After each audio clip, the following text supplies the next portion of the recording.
আজকে আমাদের বাংলাদেশ কিন্তু ভালো নেই, বাংলাদেশের মানুষও কিন্তু ভালো নেই। কথা বলেন ঠিক কিনা? আজকে আপনি আর আমি যখন খাবার খাই, আমরা অনেক ভালো মন্দ খাবার খাই। আমার বিবি বাল বাচ্চারা যারাই আছেন অনেক সুন্দর পাক শাক করে, কিন্তু বাংলার জমিনে এমনও মানুষ আছে, লক্ষ লক্ষ মানুষ, তারা আজকে না খেয়ে দিন যাপন করতেছে। কথা বলেন ঠিক কিনা? শুধু তাই নয়, আপনি আর আমি রাতের বেলায় তো আমরা আরামের বিছানায় ঘুমাই, আরামের বালিশে ঘুমাই, কিন্তু আপনার আমার ভাই বাংলার জমিনের অসংখ্য লক্ষ লক্ষ মানুষ, তারা আজকে তারা গৃহবন্দী হয়ে, তারা আশ্রয় কেন্দ্রে গিয়ে তারা ফলনের উপরে তারা বিছনা করে তারা ঘুমাইতেছে। যখন খাবার খাই তখন ওই লোকগুলোর কথা মনে পড়ে, যখন ঘুমাইতে যাই তখন আমার ওই লোকগুলোর কথা মনে পড়ে। আজকে তারা গৃহবন্দী হয়ে তারা আজকে আশ্রয় নিয়ে না খেয়ে অনাহারে দিন যাপন করতেছে। আপনি বিশ্বাস করতে পারবেন না যে এত সাভ্রান্ত পরিবারের মানুষ, আজকে তারা এরকম মানুষও আছে, তাদের বিল্ডিং করা ঘর, তাদের ছেলেরা প্রবাসে থাকে, তারাও আজকে পানি বন্দী হয়ে আজকে ত্রাণের ভিখারি হয়ে গেছে। কথা বলেন ঠিক কি? এই জন্যই তো কবি বলেন, নদীর এপার ভাঙে ওপার ঘরে, এই তো নদীর খেলা, সকাল বেলার ধনী রে তুই ফকির সন্ধ্যা বেলা। কথা বলেন ঠিক কিনা?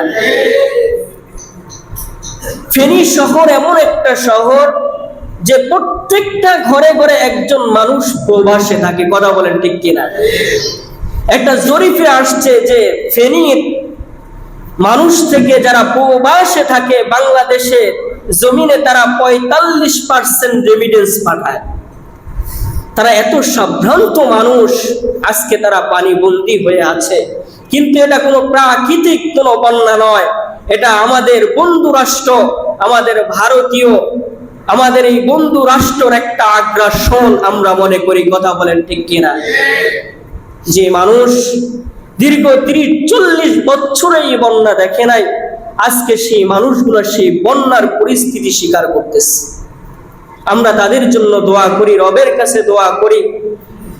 রব চাইলে এই পানি আল্লাহ রব্বুল আলামিন অচিরে নিমিষে নিয়ে যাইতে পারেন। কথা বলেন ঠিক কিনা? আরে ভাই, এটা তো কয়েকটা জেলা মাত্র বন্যা হয়েছিল।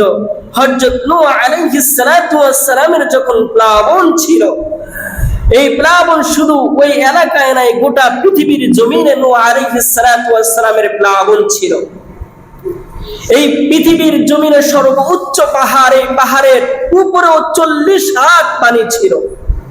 হযরত নূহ আলাইহিস সালাতু ওয়াস সালামকে বললেন, এ নূহ, যখন নূহ আলাইহিস সালাতু ওয়াস সালাম আল্লাহর কাছে দোয়া করলেন, আয় রব, আয় মালিক, দীর্ঘ 9.5 বছর পর্যন্ত আপনার বান্দাদেরকে কালেমার দাওয়াত দিয়েছি, তারা কালেমার দাওয়াত গ্রহণ করে নাই, মালিক তুমি তাদেরকে আযাব দিয়ে ধ্বংস করে দাও।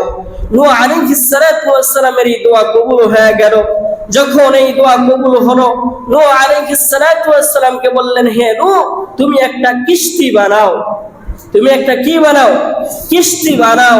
যখন নূহ আলাইহিস সালাতু ওয়াস সালাম কিস্তি বানালো, তখন তার কওমরা বলল, নূহ পাগল হয়ে গেছে, এখানে তো কোনো বন্যা নাই, কোনো কিছুই নাই, তুমি কেন কিস্তি বানাও? নূহ আলাইহিস সালাতু ওয়াস সালামকে অর্ডার করলেন। নূহ আলাইহিস সালাতু ওয়াস সালাম কিস্তি বানালেন এবং প্রত্যেকটা জোড়ায় জোড়ায় জোড়ায় জোড়ায় যে প্রাণীগুলো আছে, প্রাণীগুলোকে কিস্তির মধ্যে উঠালেন এবং তার অনুসারী যারা ছিল, 80 জন অনুসারী ছিল, তাদেরকেও কিস্তির মধ্যে উঠালেন। একদিন নয়, 2 দিন নয়, কোন কোন বর্ণনায় পাওয়া যায় 6 মাস, কোন কোন বর্ণনায় পাওয়া যায় 40 দিন পর্যন্ত প্লাবন ছিল। যখন এই প্লাবন ছিল, তখন এই প্লাবন যখন আল্লাহ রব্বুল আলামিন যখন উঠায় নেয়, তখন জমিনকে অর্ডার করলেন, হে জমিন, এই পানিগুলা তুমি চুষে নাও। সেই কথাও আল্লাহ পাক কুরআনুল কারীমের মধ্যে উল্লেখ করেছেন। এই জন্য আমরা রবের কাছে দোয়া করি, আল্লাহ রব্বুল আলামিন যদি চায় ভারত আমাদের প্রতি যতই ষড়যন্ত্র করুক, আল্লাহ যদি চায় এই পানি অচিরি আল্লাহ পাক নিয়ে যেতে পারেন। কথা বলেন ঠিক কিনা? এই জন্য রবের কাছে দোয়া করি, আল্লাহ রাব্বুল আলামিন নূহ আলাইহিস সালাতু ওয়াস সালামের কে যেভাবে বন্যা থেকে পরিত্রাণ দিয়েছেন, আল্লাহ রাব্বুল আলামিন যেন আমার এই বাংলার জমিনের মানুষদেরকেও সেই রকম ভাবে বন্যা থেকে পরিত্রাণ দান করেন। সকলে বলি আমিন।